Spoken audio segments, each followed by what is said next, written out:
What's up?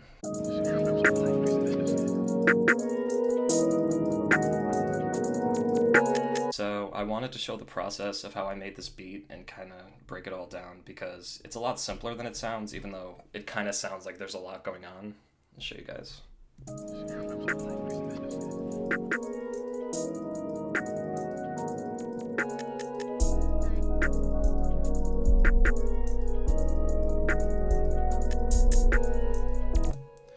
So yeah, I'm gonna start with the melody here and kind of show something that is good to keep in mind. So a lot of the sounds that you're hearing are just pads on top of each other.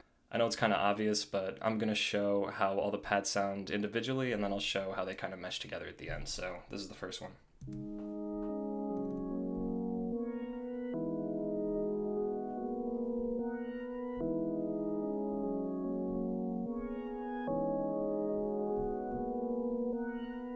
As you can see, this isn't really like typical chords. I'm kind of just layering them on top of each other, taking the note and bringing it up an octave. But I mean, that's what sounded good. Didn't need to do too much, just left it as is. And we have another pad here.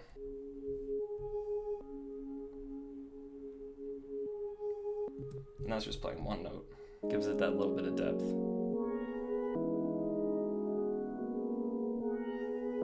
Moving on.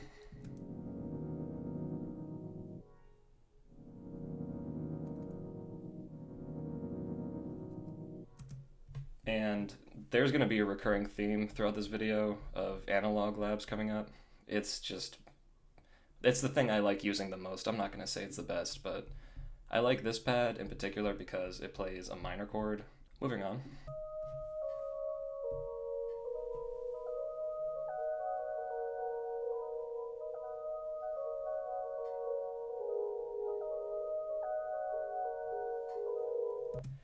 That's another kind of pad, but it's more of an E piano. Just laying some simple notes down, and we got something else to go along with that. Kind of another layer to our first melody.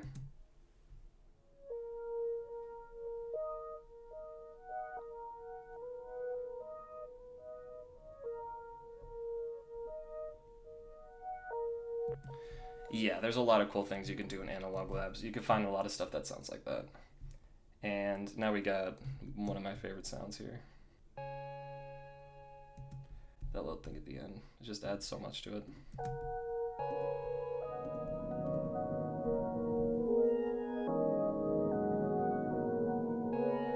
Lastly, we got this. Whoops. And then on different parts of the song, I'll have the same note, but it kind of repeats.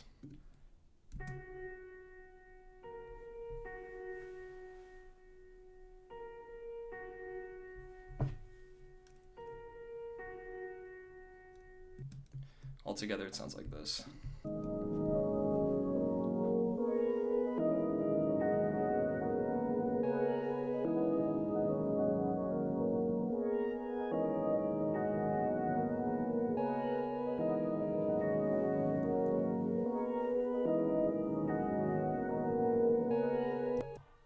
Well, it sounds like there's arguing downstairs. Shit, okay, I guess I'll continue. Oh my god, that threw me off so bad. Damn. So next I'm going to go over the drums, and I did them in a pretty interesting way, especially the 808s because they're super quiet.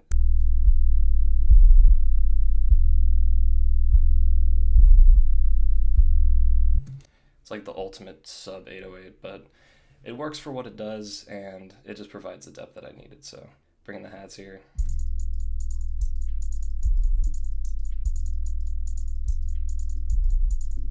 The hats are in a pretty simple pattern, and the sound that you hear where it trails off at the end a little bit is the Shaper Box preset, which I highly recommend to everybody. Shaper Box is by far my favorite preset. Melodies or drums, put it on anything you want.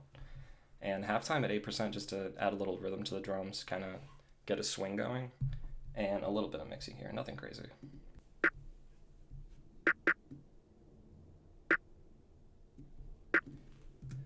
All I did for this was a snare on every third, and then on the third after the first third, I added a little double snare, a little two-step pattern.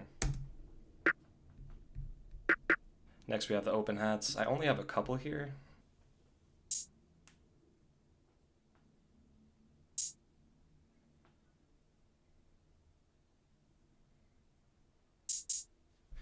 So yeah, and I like this metronome sound a lot.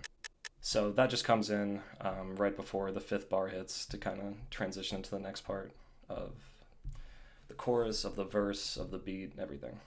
Next we got this chant.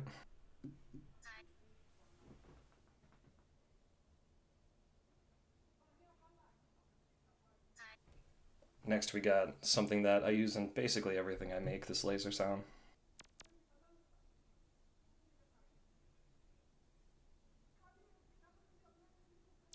This laser sound is just a transition. I put it in kind of sparingly in the beat to just transition between different parts of the song.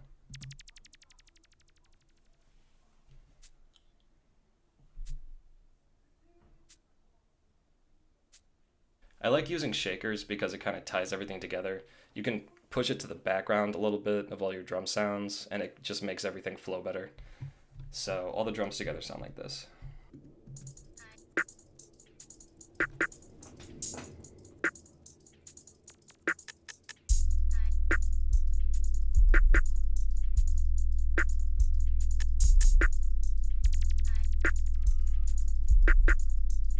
And I definitely forgot that I have a different hat pattern here.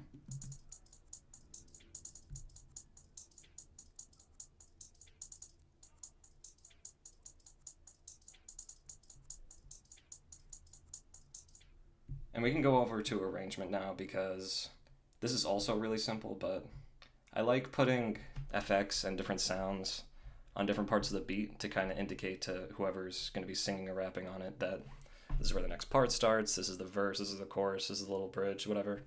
So I'll show you how I kind of do the breakdown between where the verse ends and where it's like the bridge between the verse and the chorus.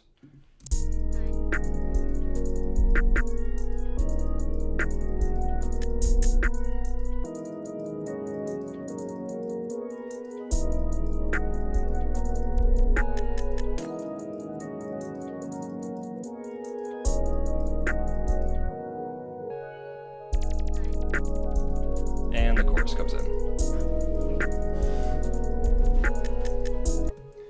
I'll also show where the first chorus ends and the verse starts.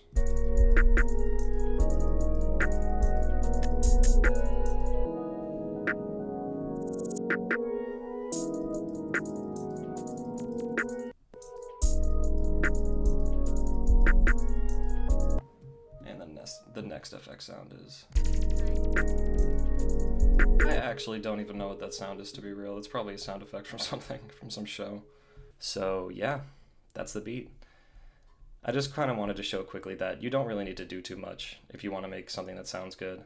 Sometimes you can keep things simple and you produce something you like. And if you're just starting out, I think my biggest piece of advice would be going in and finding, or I guess going in and experimenting with different scales and getting comfortable within a certain scale, make a couple beats within that, make a couple melodies, make a couple loops. And once you get comfortable with that, how different chords sound within that scale, move on to a different one. I started with C minor and I kept going through all of them until I felt comfortable. This song, as you can see, it's in D sharp minor. I don't know why the file says C sharp minor, but we're just gonna ignore that. Arrangement is also can seem kind of confusing at first because a lot of songs are arranged differently, but it's also not that difficult. You just need to make sure the melody changes in different parts, have different leads for different parts, even if it's the way I did it here and it's the same sound and the same, basically same note pattern, but just in a different rhythm. So yeah, so that's it from me. This beat will be linked in the description. I need to figure out how I'm gonna end this. So I don't really have an outro prepared, but I'll be making more of these. This is the first time I've put a microphone in front of me and tried to explain how I did something.